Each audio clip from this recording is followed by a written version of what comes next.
Think of the generations of the CFL that have pointed to that spot on the calendar and all said, come Labor Day, that's when we'll see what happens. It's Calgary, it's Edmonton, it's Labor Day. Buckle up. Right now, the Calgary Stampeders and Gordon Adams Jr. are proving to be Grey Cup caliber. But come Labor Day, the Edmonton Elks come to town on a 3-game winning streak, and Cody Fajardo is playing like the Grey Cup winning quarterback he is. Well, what's going to happen come Labor Day? Because that's when the Argos got to go back to Hamilton and figure out their season in front of fans that hate them.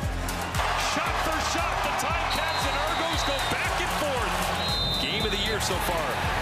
This time bringing all the belief last week's 52-point performance and 2 Grey Cup rings in 3 years can give them. Knowing the Ticats are first in the East, coming off back-to-back losses, and this is a den come Labor Day. Generations, not habit, it's instinct. Different players, different reasons, but all together, same why. One town versus the other. A family feud. And Henry looking into the end zone.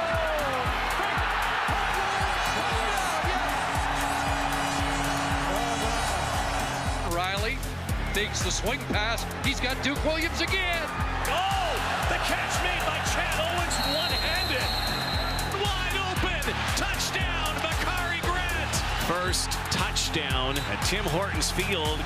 That's why it's always on the calendar right there. Nobody ever misses this. Because if they can handle them on a day like today, maybe they have what it takes to go all the way. Only one way to find out. Come Labor Day.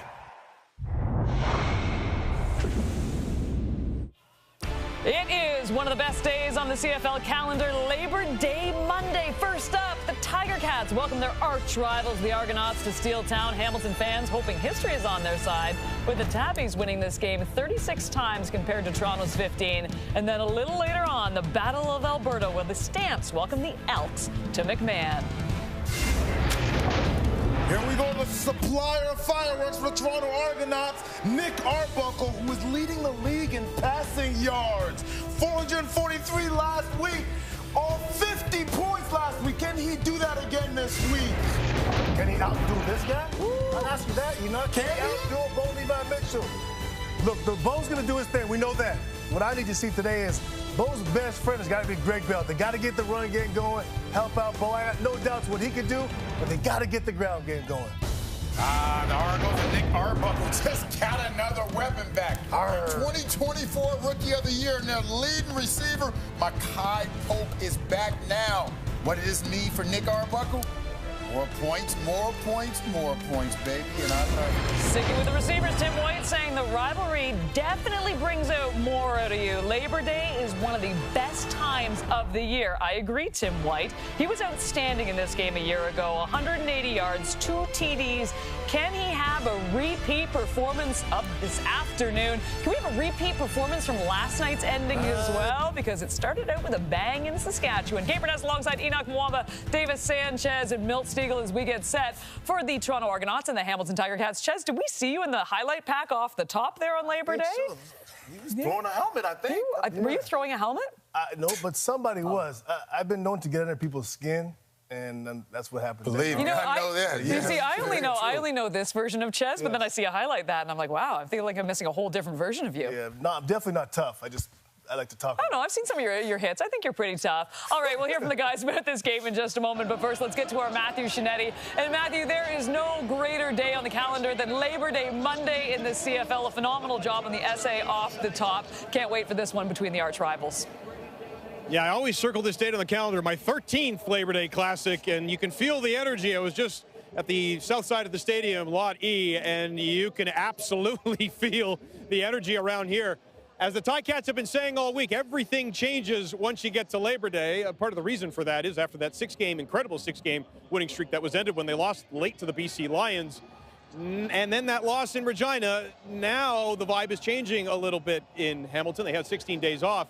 And yet inside the locker room, this sense of, and I know it's cliche, but we're going 1-0 every single week. And Kenny Lawler said this to me this week, that within that, it's 1-0 every snap. It's 1-0 every time we meet. It's 1-0 every single week. It's 1-0 every time that we put our pads on. And yeah, that tracks, but here's the deal with someone like Kenny Lawler. I asked him, on a game like this, given everything that you've done, West Finals, Grey Cups, Labor Day Classics, of course, that he's played in Regina and in Winnipeg, he sleeps really well, but the Ticat fans have been telling him all week, this one matters, and that's true of every single community. But when I talk about playoff football, certainly the Argos feel that they have the kind of playoff chops at this point to really succeed, despite the fact that they're 3-8. I was at Argos practice this week. A lot of energy. Whit McManus called it a little bit of hope and a little more passion. And McManus, when I asked him how they deal with a week like this, he said, we don't know how to be losers. And maybe that's reinforcing that culture a little bit after 2 Grey Cup wins in 3 years. But something else to remember, there is an alternate reality where Whit McManus is suiting up for the Hamilton Tirecats. Remember, the Ticats came after Whit McManus quite aggressively over the course of the offseason.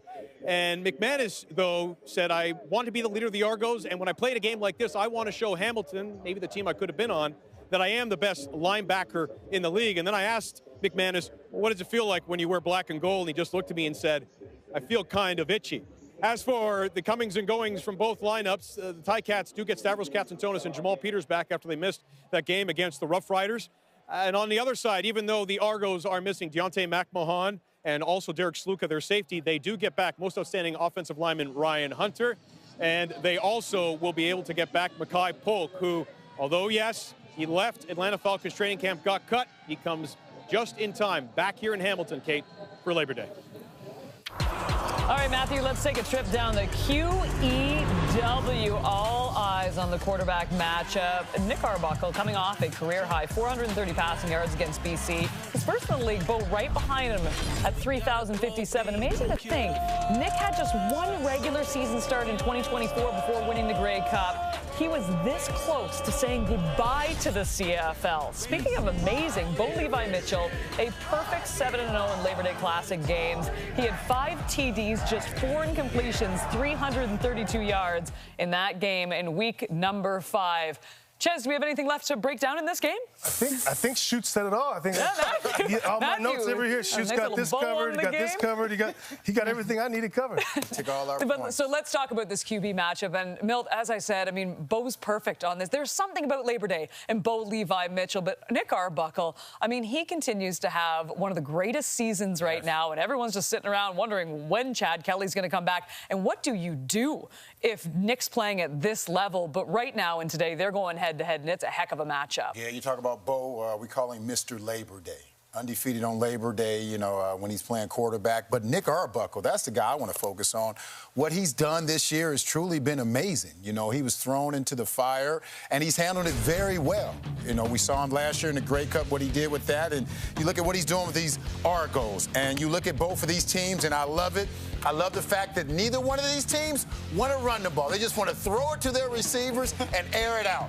Big reason why both of these teams are leading as far as points go. Toronto's 1 and Hamilton is 2. Of course, eventually they're going to need to run the ball as it gets colder. As we talk about the BWB, they're going to need a bad weather back. But what these teams are doing right now has been special. Nick Arbuckle on pace for over 5,600 yards and, 32 touchdowns. And if he can continue doing that, there's no way he's not the MOP. And I know they have Chad Kelly coming back.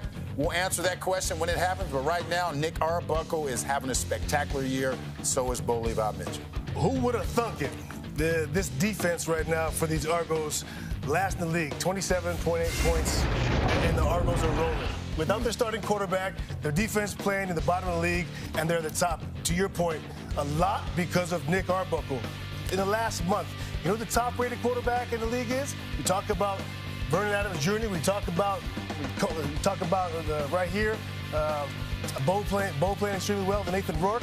But that's the top-rated quarterback in the league, is Nick Arbuckle the last month. And that's what's helped them. They got to get their run game going. Their defense has to play better. But you're right. If you're talking numbers, he's got to be in the conversation for the MOP. Yeah, and you talk about coming off of a 50-point game. You obviously want to recreate that offense and have the amount of production that you had the previous week, but it's definitely going to be challenging in a game of this magnitude. And what is going to be different when you talk about this team? So I'm looking at Coach Munson, the defensive coordinator for the Tiger Cats, bringing a lot of pressure to Nick Arbuckle. He's not going to let him be comfortable like he was last week. And so this offensive line having Ryan Hunter back, are they going to be able to protect him this game tonight as they have done in the past? Now, look, you look at the beginning of the season, this Toronto Argonauts team has allowed the most amount of sacks in 28, or the second most amount of sacks in 28. They're going to have to do a better job, and I'm looking for Munson to bring a lot of pressure to him. Can we talk? Remember what Ryan Dinwiddie said just 2 weeks ago? He doesn't even know if he'd want to put Chad Kelly out there with this offensive line. Right. Interesting. And the same thing goes for, and like I said, 3.8 yards a rush. So as great as you alluded to how great Nick's been, he's doing it with the offensive line that's struggled, and it's suspect and no running game. Yeah. So even what does it say about Nick Arbuckle? I don't want to put Chad Kelly out there, but I'll take Nick Arbuckle out there, right? I don't think he meant that. I just meant anybody. You know what's interesting though? Joe, who's in stats right now. I mean, he sent us this amazing document of teams, their run game and their pass game, and by far the most passing yards comes from the Toronto Argos right now. I thought the same thing. That's funny that you went there. When the weather gets bad, I mean, they got to be able to run the ball in some capacity. If anyone's interested at home, the Calgary Stampeders, they're right in the middle there. They're right, very balanced attack on offense. But we're not talking about that game. We're talking about this game. And the last time these two teams met, it was a shootout. 89 total points. This guy, 207, 3 TDs. Kenny Lawler.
How about Kenny Lawler? When he is on, he just looks like he can't be covered. Lawler up and he gets it. Are you kidding me? Kenny Lawler, you're ridiculous. Kenny Lawler up in the air, juggled, caught it. Touchdown. Looking over the top, back shoulder. Magnificent from Lawler towards the end zone. Touchdown, Kenny Lawler. Ridiculous.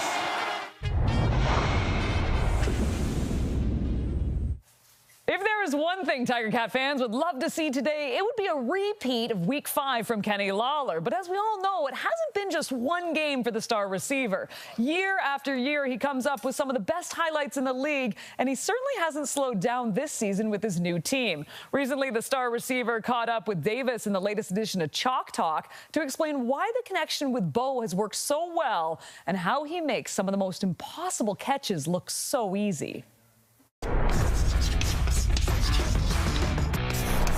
We are here in Hamilton, another edition of Chalk Talk with my guy, Kenny Lawler. You've done some work in this stadium, haven't you? Yeah, got more work to do. Let's go. Got more work to do. Touchdown, you know who? Kenny Lawler. He does it again. Lawler up and he gets it. Are you kidding me? Kenny Lawler, you're ridiculous. This guy has had an epic night tonight. He's unbelievable. I love watching him. Talking with your guy, your quarterback, Bo Levi Mitchell. I asked him, I said, where does Kenny want the ball? He said, I feel like I can throw the ball anywhere to Kenny, and I trust he'll come down and get it. Me and Bo had a great conversation at the beginning of camp. If you could just get it to where the ball is coming down right where I'm at, I'm gonna be able to make the play anytime. And like I told him that, and it was just like, bro, we started clicking immediately. Mitchell puts it where only Lawler can get a chance at it. High and outside, and look at him elevate. Especially when I'm already a taller guy, long arms, that ball gets right here with us. Yeah. Oh, I'm jumping and going to get it, making a play every day, 100% chance. There was a play, and we'll look at this play right now. On this play right here, Kenny, you actually are running up the sideline, and when you see the ball now gets thrown towards the sideline, you actually have to contort your body, and I was trying to explain how difficult of a catch this is.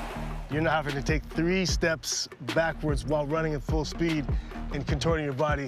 Explain this catch to me, because this is one of the toughest catches that I've seen. I'm just trying to get to the DB's toes. So when I know I'm even with him, I can now look back. It don't matter where the ball is. It can still be where, you know, I don't want it. But when I look back, and now when I see that ball dropping, I seen the ball, and it, from the trajectory it was taking it, it was going far right. And, you know, I just flipped my body around, flipped my hips, and like I said, I opened up to where the ball was going. And from there, man, I just put my hands up, jumped, and if I get my hands on the ball, I'm able to make that catch. Oh, Kenny Lawler! Not again! Not again! All right, let's go through this Week 6 catch against Ottawa. So you get 3-by-1 formation, you're lined up, you're the outside receiver, you're by yourself. Yes, sir. You got a waggle. Yeah. You like that? I do. Hitting it with speed? Come on now. Walk us through what's the technique. Yeah, so we just had a simple play, Kenny fade, right? And hit the waggle with speed. Man, I'm trying to put the DB inside of me when I release on the 3rd level, right? But the DB was playing great technique. Yeah, he's fighting to stay outside. He's fighting to stay. So at that point, we get to the 3rd level release. That's just like, I'm gonna spend more time trying to get outside, and I know the ball's gonna be in the air. It's gonna make it a little bit harder to catch. So I was just like, you know what? We have plans. We have different plans for different situations. So I slipped them inside, right? When I knew I slipped them inside, the ball was, like I said, it's going to get dropped where I'm going to be. Both those are great ball, right? Now when I'm looking at the ball, I see that, again, that ball is getting dropped right on our head. So now what I do is, like, you know, I'm putting pressure onto the DB. You could think of it as me trying to post the guy up, right? Right. You know, I'm trying to post you up, but now I'm just putting that pressure on you because I know I'm going to jump up the ball, and you're gonna have to jump now through me, right? And you know, I'm 200 pounds, 6'3". There's gonna be a lot to jump through. You've leaned on me. You putting your body on me now prohibits me from jumping. Now I can't jump because you leaned on me. I have to jump through you. Versus if you create a little bit of space and you were there and I was here, I now can jump up and make a play. So that's just body position. You actually want to lean on the defensive back. I know as a DB, I wanted to create space in that spot. When you were going up for a jump ball, I didn't want to be beside you. I wanted to be right here so that when you go up and jump, I have options. Come over top of you, come underneath you, or try to play the hands. But when I'm like this, and by you leaning on the DB, you take all my options away. And that's just part of, you know, the mind games, right? Can I guard you? Could you guard me? Yeah. Oh, I could? Yeah. Thank you, Kenny. Oh, I thought you meant right now. I was like, yeah, you can try. Let's do it. I would pull a hamstring even processing lining up. I'd pull a hamstring. Oh, man. No shot. No shot. Cue Nick Arbuckle. He was simply magnificent. Arbuckle trying to kill the line. Mintel, touchdown. Arbuckle to throw. Looking deep again to the end zone. Touchdown. Nick Arbuckle has been relentless on this day. How would you describe what's coming next in Hamilton during Labor Day? Super fun opportunity to go toe-to-toe with one of the best quarterbacks, in CFL history. Awesome job on the chalk, Ches. That was my favorite, honestly, and Matt Dorman as well. That was so well done. Meanwhile, Nick Arbuckle leading the league with 3,476 yards passing. As mentioned earlier, he is coming off a career-high 430 passing against BC. What's even more impressive, he is on pace to match Doug Flutie's franchise single-season record of 5,720 yards with much more. Here's Lapo with Coach's Playbook. That's right, Kate. 5 300-yard passing games for Nick Arbuckle. They're doing it with the deep ball. That wasn't something always in Nick Arbuckle's backyard. He used to be a lot of checkdowns. Look at this. He sees 3 players under 10 yards. Man coverage, recognizes the man coverage, and he knows he has 2 verticals on the free safety. One going up the front side seam, one going on the back. He sees the free safety activate to the backside. So the ball's already out of his hand. He's like, I'm going to take Jake Herslow down the front side seam. The safety can't make the play. Jake with the nice catch. So recognizing the coverage, taking the shot on the deep ball. Watch this pattern concept. This is a little bit different. Same result. Another explosive football play. Little eye distraction here. Faking one play and then throwing it downfield again to Jake Herslow. You're trying to distract the guys in the back end. This play action pass by Ryan Dimwitty and his staff does that. Watch this. Free safeties chasing Janarian Grant across the field. Halfbacks eyeballing it too. But what is it? It's not a handoff to Janarian Grant. It's a boot, play action. Gary Peters thinks he's on the backside. He doesn't get any depth. Gives Herslow the touchdown. So that's what's very impressive about this team. Lead the Canadian Football League in explosive plays. Now, Hamilton, they counter with a healthy secondary and a team that's given up the fewest touchdowns in the Canadian Football League. Great stuff. Lapo Arbuckle helping his team put up 52 points, the most the Argos have scored in a game since 1997. Tiger Hat fans hoping to slow down that offense today and watch their team defeat their arch rivals for a 5th straight game.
Taking a look at our same game parlay for this one today. I like Bo Levi Mitchell to go over the 314.5 passing yards. We need Lawler to account for at least 73 of those yards for Milt's pick to hit. Well, Ches likes Milanovic-Litre to score a touchdown. Enoch, you like Nick Arbuckle to go over the 326.5 If this hits, by the way, plus 776. Have we ever hit one of these?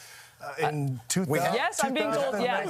2019. In what year? 2019. Yeah, so before COVID? Yeah. Well, we are not doing well. All right, let's talk about the Enoch was playing, right? Yeah, Enoch's still playing. There was that one season. We didn't really know, if we're honest with you. Let's talk about these defenses. And as Matthew mentioned off the top here, you get Stavros Katsatonis back. You get Jamal Peters back. I mean, for this Hamilton Tiger Cat D, they need this for this high-flying Argos offense. And on the flip side, too, I mean, the Argonauts D, they have to find a way to slow down this high-flying Tiger Cats offense. Yeah, that's right.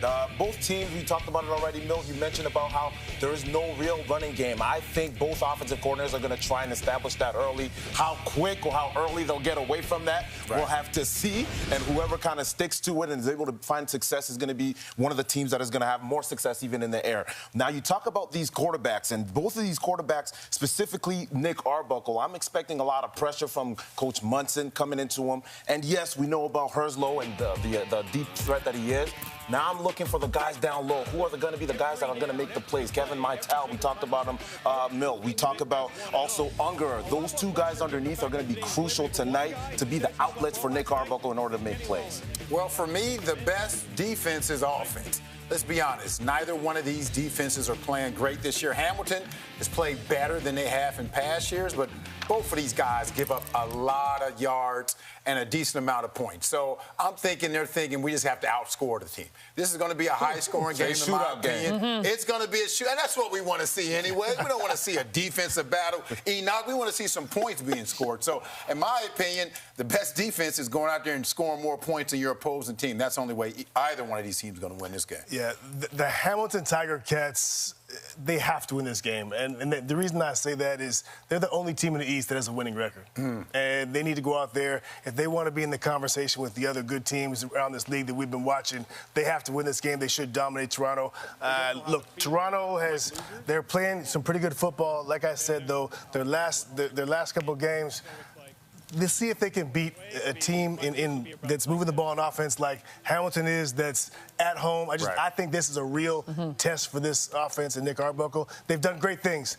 I think this is a big test for them. I completely agree with you, by the way. I mean, for the Toronto Argonauts, I mean, they kept their season alive with that monster win over the BC Lions. But the Hamilton Tiger Cats, the 2 games before that bye, too, I mean, they need this. And they need to swing momentum in the correct direction. And look, it's Labor Day Classic, though. Anything can happen. The Tiger Cats have been away from home for the past 22 days. They're hoping to give fans something to cheer about this afternoon. Hamilton, you're ready for kickoff. So are we. It's coming up.